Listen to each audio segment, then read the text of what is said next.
Welcome to episode 2 of the Wetaskiwin WonkCast. Brought to you in part by Warren's Music. You can find him at 5003 51 Avenue in Wetaskiwin, Alberta. Phone him at 780-352-0044, and he's on the internet, warrensmusic.com. Today's episode, we have Joshua Alexander from My Hands Gallery. Episode 2, welcome to the WonkCast. My name is Justin Littlechild. Alongside me, my co-host Dale Atchison today. Pleasure to have you listening with us, and I just want to give a quick shout out to all the people who have been responding and giving us some feedback on our Facebook page. Thank you so much for listening in to our first episode, which was last week on Saturday, where it was just kind of a conversation between me and Dale on music.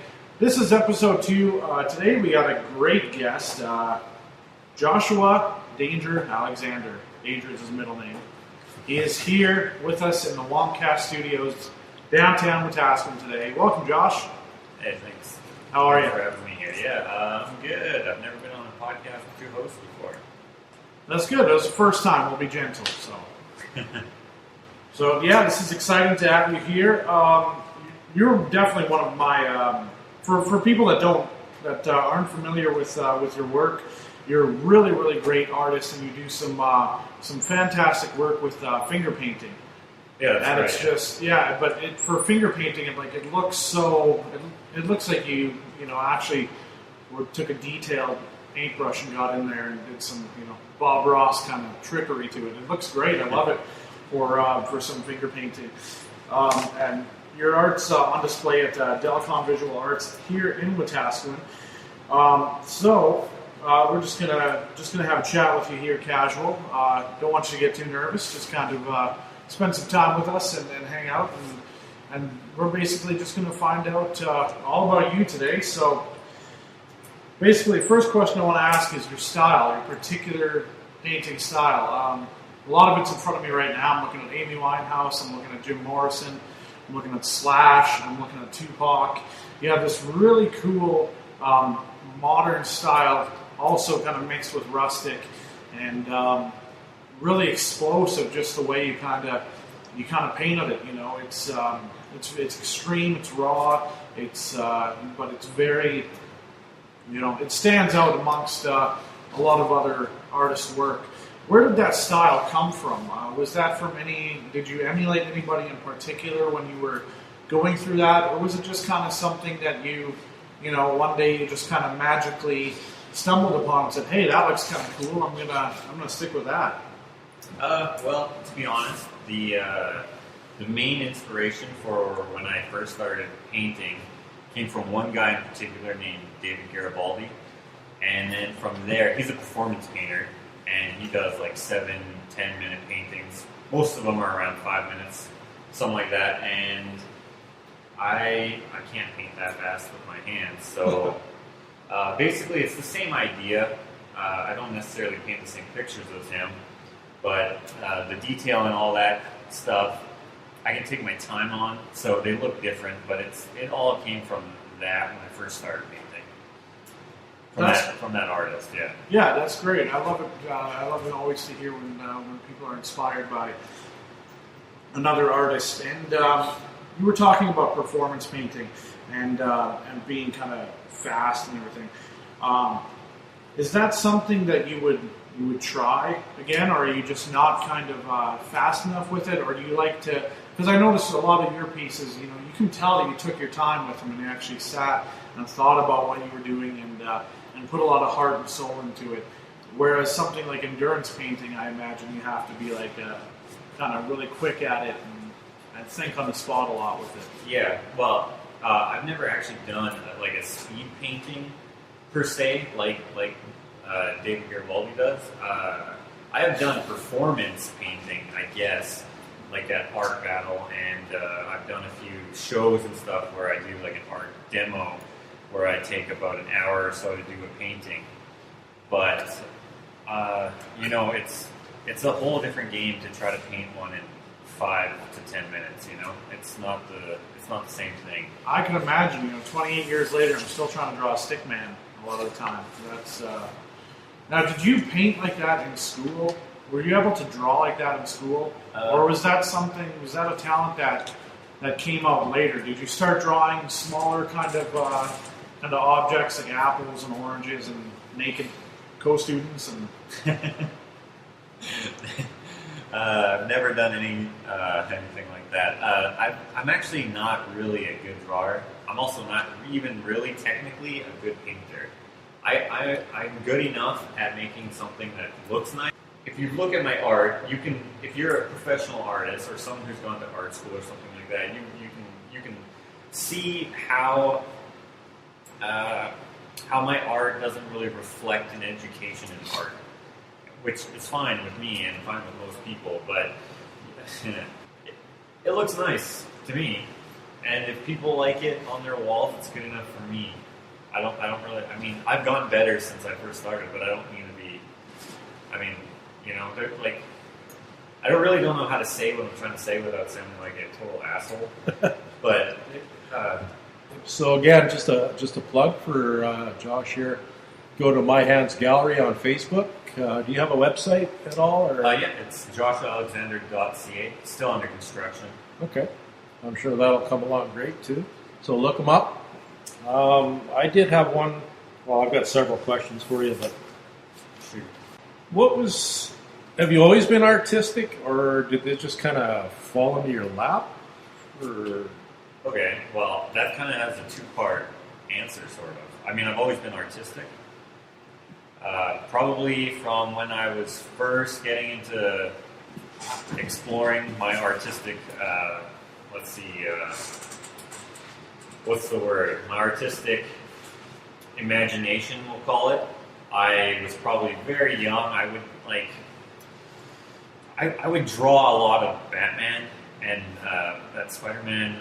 What's that Spider-Man villain? What's his name? The Black Venom? Venom, yeah. I would draw him. It totally sucks. I actually found those pictures a while ago, and they are awful.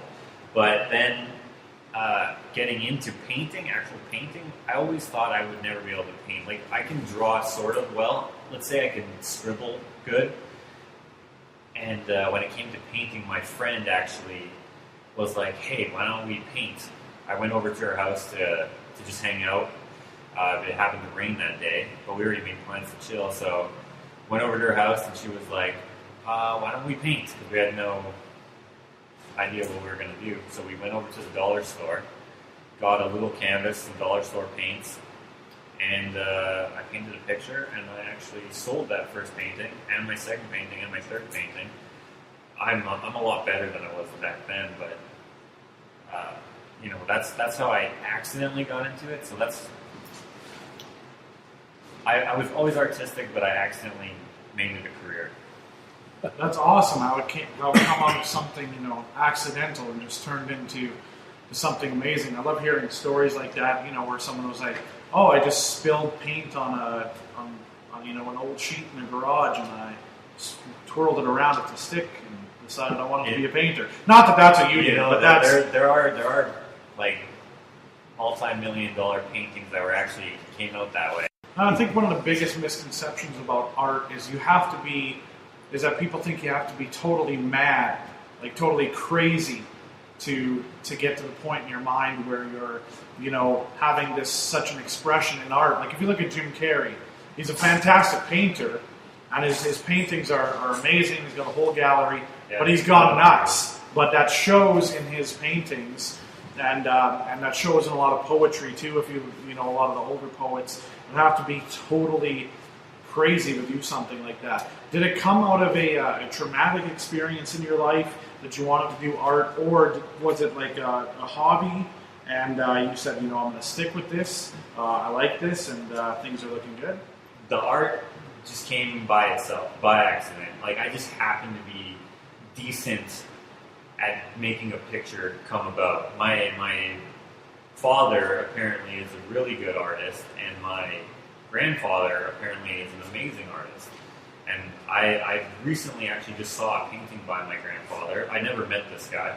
I never met my dad either.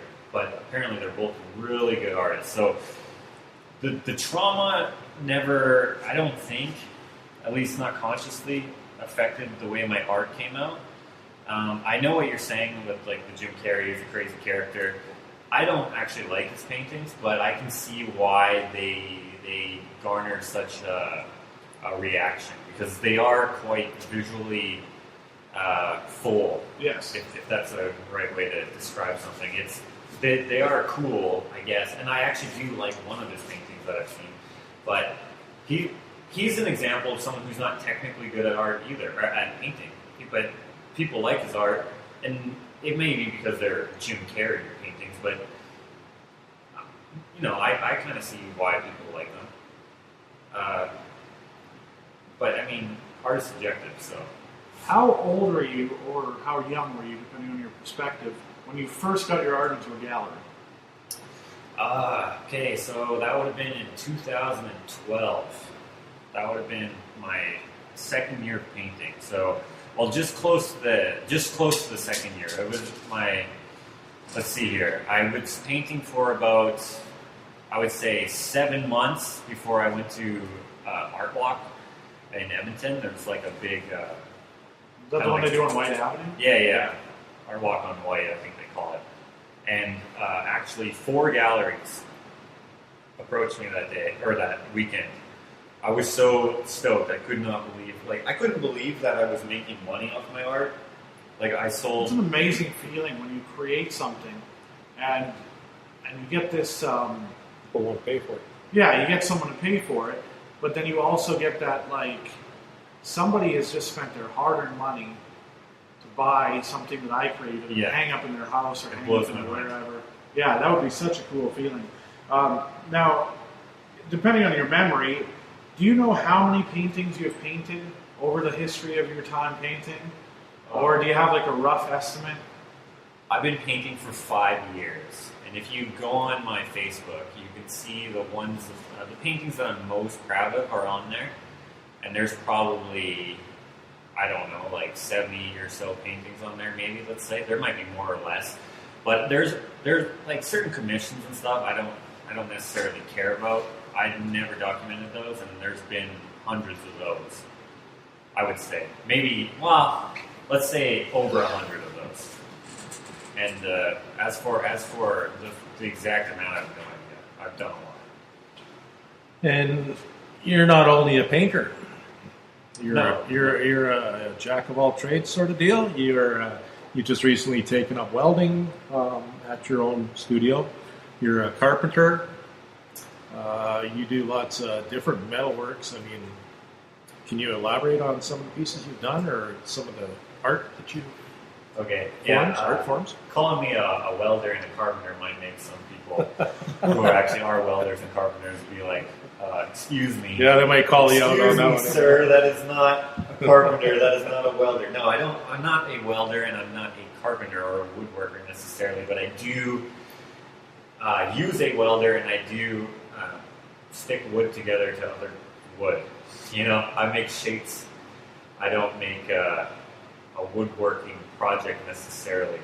I employ certain methods that I've learned. My grandfather is a master woodworker, and he's taught me a few things about the behaviors of wood.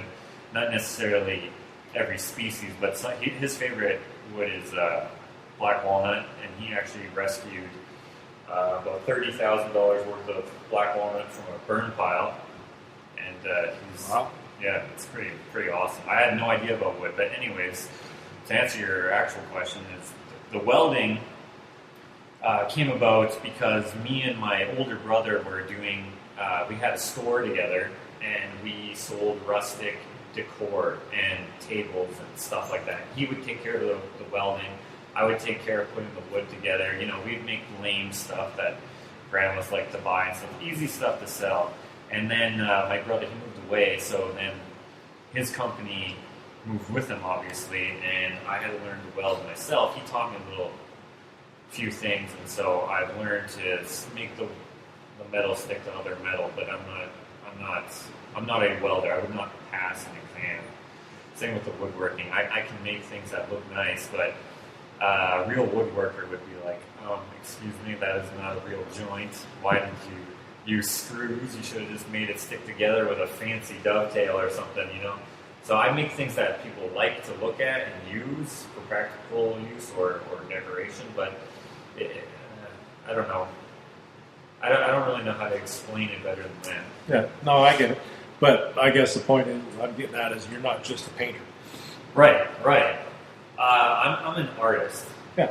Right? Like, and there are a lot of artists where you can recognize their work and you're like, oh, that's so-and-so, you know? Because they only do one thing. And that's an attractive quality to have as an artist, but I also want to be able to do other things. And so on my Instagrams, I have 2 Instagrams. So one of them is one you already mentioned, My Hands Gallery. That one goes with the painting stuff. I used to upload some of the other projects that I was pretty proud of. Like I made a dinosaur skull out of drywall mud. And then I was like, man, some people don't like this stuff. They follow me because of the art, like the paintings, right? Yeah.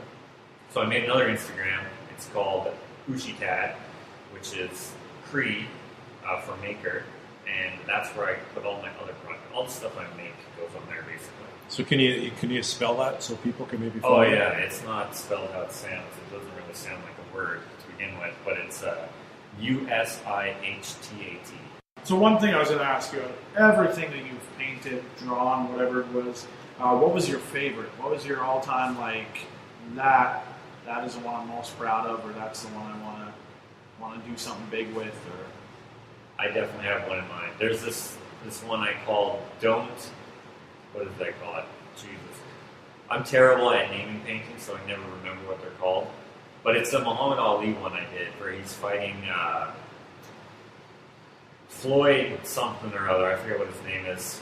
One of these old fights, anyways. And I really love that painting. And it's garnered a lot of interest in my work from the one gallery that it's in right now.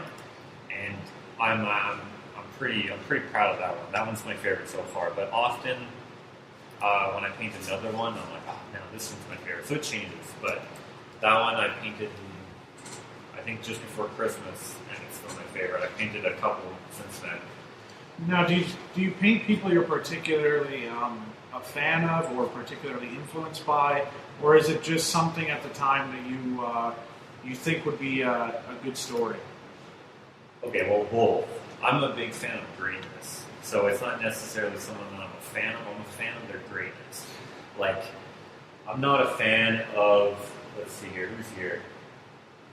I'm not a fan of Janis Joplin, right? There's a painting of Janis Joplin, but she was. People still know who she is. People my age know who she is because she was stand the test of time. I mean, she died real young, but somehow she's still available to the younger generation. Still relevant. I think that's because the whole, what do you call it? The hipster culture is coming back. And I think a lot of that's going to be, over the next years, Grateful Dead, and people are going to start dressing like Jerry Garcia again, and doing the whole expressive thing. But that's fantastic that somebody from so long ago can still influence people. To this day is pretty cool. Another thing I was going to ask you, we're going to wrap up here shortly. Just want to thank once again Joshua Alexander for joining us on episode 2 of the WonkCast. Another thing I was going to ask you here was is there any artists that you were, like we talked about influences and everything, but have you met one of your heroes through doing your art? Have you met anybody that you were influenced by? You're asking like all the questions that I have long stories to. I researched my Barbara Walters before I got here. Okay, so have you heard of the artist Michael Goddard? Yes, the olive guy. Yeah. Okay, yeah. Is that what you were referencing with the martinis? Yeah, that's what that's hilarious. I didn't want to direct to it, but I wanted to kind of go around the corner to it. So. Well, Michael Goddard, I used to have an Instagram called Real Batmobile, and I believe the reason why he called it that is because he used to own the original Batmobile. He did. He actually did. Yeah. And he sold it. I'm not sure exactly why. I'm suspecting it maybe because he got divorced. I mean, I know he got divorced, but I'm not sure if that's why he sold it. It doesn't really matter. It's not really my business. It's just interesting to know things about people you admire. But so one day, I'm looking through my likes on Instagram there. You know how you can do that. You press the little heart there and you're scrolling through. I used to click on every single person who liked a picture of mine, and I would like one of their pictures if I liked them, or I'd comment or something like that. And this real Batmobile liked like 10 pictures, and I was like, what? Huh. That's kind of cool that I got like a whole bunch. But he didn't follow me right away. And then, a little bit later, the next day I believe, another like 30 pictures he liked. I don't remember exactly how many. And then he followed me, and I still didn't check him out. For some reason, I didn't look at it. I was getting a few more likes by that time, so it was hard to go through them. To every single person, you know? And then he liked a whole bunch more, and I was like, and who is this guy? I gotta check him out. I click on his real Batmobile there, and I'm like, oh, this is like a fan page made for Michael Goddard. But then there's like pictures of his kids, and there's like pictures that they seemed like selfies, you know? And I was like, what? Maybe this is Michael Goddard. And I'm like, what? Then later, he commented on one of the pictures from the first gallery I was in. And I was doing pretty good in that gallery, and how certain galleries work is the better you're doing, the closer to the front your artwork is. And my artwork was right in the front.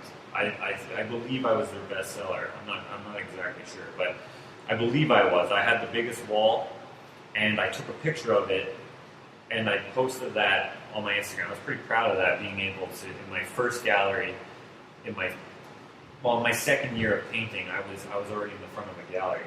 And he said, "You have the nicest stuff in the place." And my reply, I remember saying, was, "Oh, cool. Do you know it? Are you from?" The gallery is in Red Deer, so I was thinking, "Are you from Red Deer, whoever this guy is?" And so I just got my story mixed up there. So then I looked at his profile. Then I was like, "Oh, this is Michael Goddard, or it's a fan page, or what?" Then I met him at the one gallery in the mall there, the one that I'm in now, and he had a show there, and I went there with my little brother, and I had my wife bought me his book, Don't Drink and Draw, and I was going to get him to sign it. So I'm waiting in line. I was actually the first one in line. I was really early for the show, and got him to sign it, and then my brother's like, "Why didn't you tell him who you were?" And I'm like, "Dude, this guy's famous. He doesn't have time to listen to some kid's story about Instagram." And then he's like, "No, you should have." I'm like, "All right." So then what I did is I went to, I needed something else for him to sign so I could get back in line. So I was like, I can't afford any of his paintings. You know, I don't have 15 grand laying around. So I'm like, you know what, he might do this, but I highly doubt it. I went to, what do you call those, the hat kiosk? I went to the hat kiosk, got a Batman hat. Then I went back to the gallery, waited in line, and then I saw he did a finger painting, which is one of the first comments he said about me was, "Finger painting is one of the rawest forms of art you can do. You're absolutely amazing," or something really flattering like that. And then he's like, "The last finger painting I did was Classic Martini, I believe it's called." And that's when I was like, "This has got to be Goddard." But I needed to confirm it in person. So I get back in line. I see a finger painting of his. He only has 3. And I can't afford the original. Actually, the original's not available, but the bigger prints, the canvas prints. But I could afford the on paper print.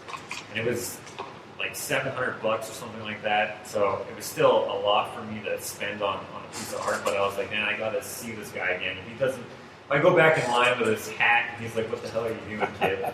And I would miss my chance to ask him, you know, "Are you the real Batmobile Instagram account?" And so I get back in line, I have this painting, I have the hat, I get back in line, he's like, "Oh, deja vu, it's you guys again." It's me and my brother, and I'm like, "Yeah, I got this painting, I was wondering if you could sign this too." And he's like, "Oh yeah, this is one of my finger paintings I did." I'm like, "Yeah, I know." And he's like, and he was kind of like, "You do? How do you know?" And then he kind of looks at me for a second, he's like, "What? Like, who's this guy? Like, how does he know? Like, he kind of gave me that look, which he gave me that same look the first time I went through, but nothing came of it. He meets a lot of people, so, he could have just thought that he remembered me maybe from his last show the night before in Calgary or something. And then I go, hey man, do you have an Instagram? He's like, yeah, the official Michael Goddard or something like that. And I'm like, oh, okay. Is it, do you have another one? And he's like, yeah, Real Batmobile. And he's like, sorry, what's your name? And I'm like, Josh. And he's like, what's your Instagram name? And I'm like, oh, it's My Hands Gallery. He immediately stands up and he's like, holy F, man, it is so nice to finally meet you. And I was like, what? It's nice to meet me? And he's like, man, I show your work to so many people. And I'm sure he was trying to make me feel good with some of the words he was saying, but it's still, I probably had the biggest, gooniest, stupid smile on my face. And then he did actually end up signing the hat for me. And he drew you may have seen his Batman olive character in his Batman painting. I believe he's done a couple of Batmans, but he drew that guy on it, and someone offered me $4,000 for it. Oh wow! Yeah, that's crazy. So that's well, I met another guy who I really like, but that's the guy who I was most proud of meeting. You mentioned day one. Unfortunately, he wasn't able to make it today, but we'll get him on another show. You guys did a tour last summer. We did. You were here in Wetaskiwin. You went to Red Deer. I think you were in Calgary. A few other places. What was the original thought on that, or the inspiration, or? Well, that was actually day one's idea. So we started in Edmonton and then moved across Alberta to Calgary, and then our last show was in Red Deer. So we had 2 shows in Red Deer. So it was Edmonton, Pinoca. I can't remember how it went in the order, but Pinoca, Wetaskiwin, the reserve we're from, and then Calgary, or there was Red Deer in there, Calgary. And anyways, the reason why I came to be is because we were both of our first galleries with the singlet, and we both got in.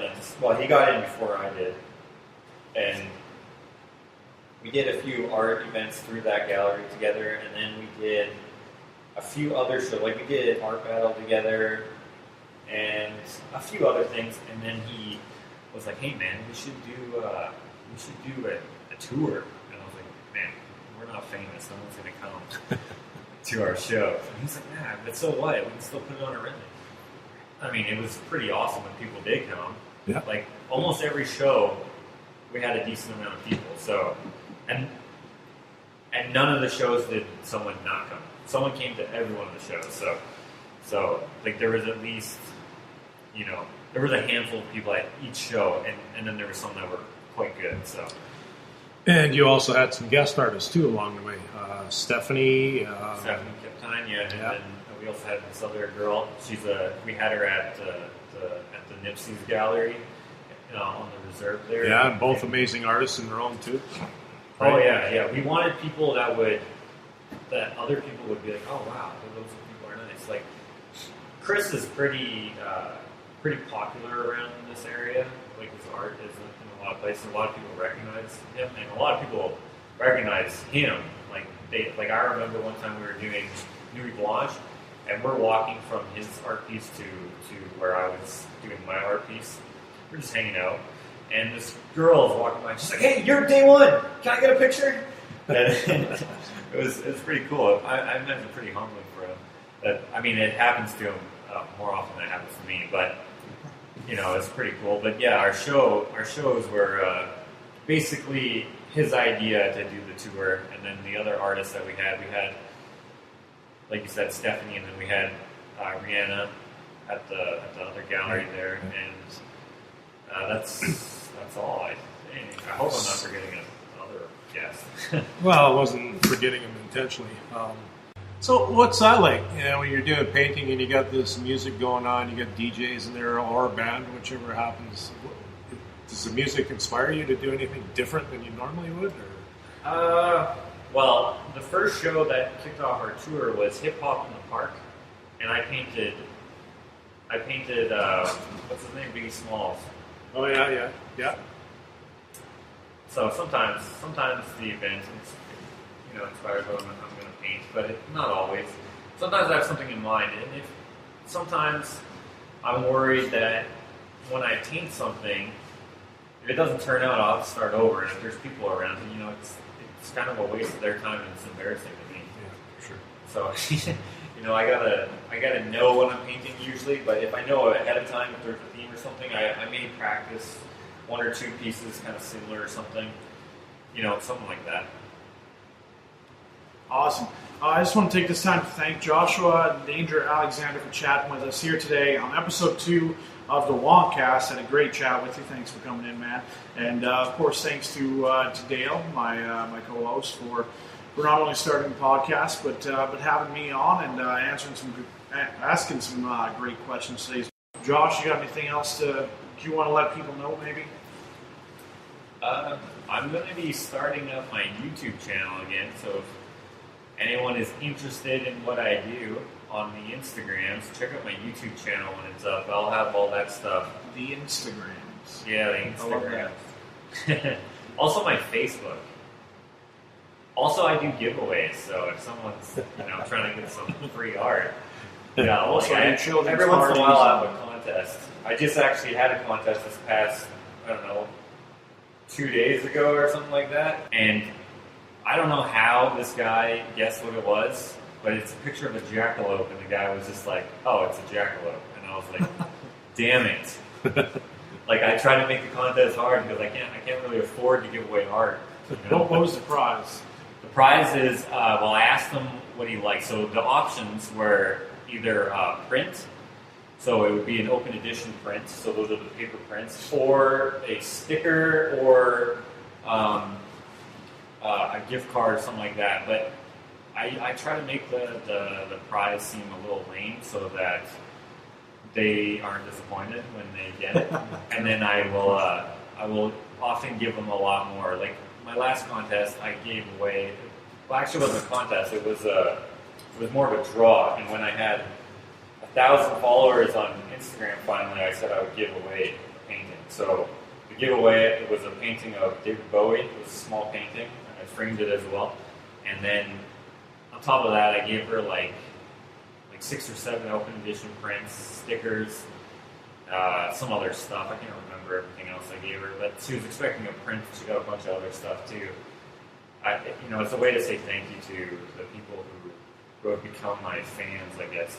It's so pretentious to say fans, but it's also awesome to say fans. Just one more quick question. We mentioned earlier about the art walk on White Ave or whatever. Are you going to be a part of that again this year? Or? I think I'm going to do that all the time. I seem to make more money each time I do it, and as the price of my art has gone up, it hasn't really affected the amount of art that I sell.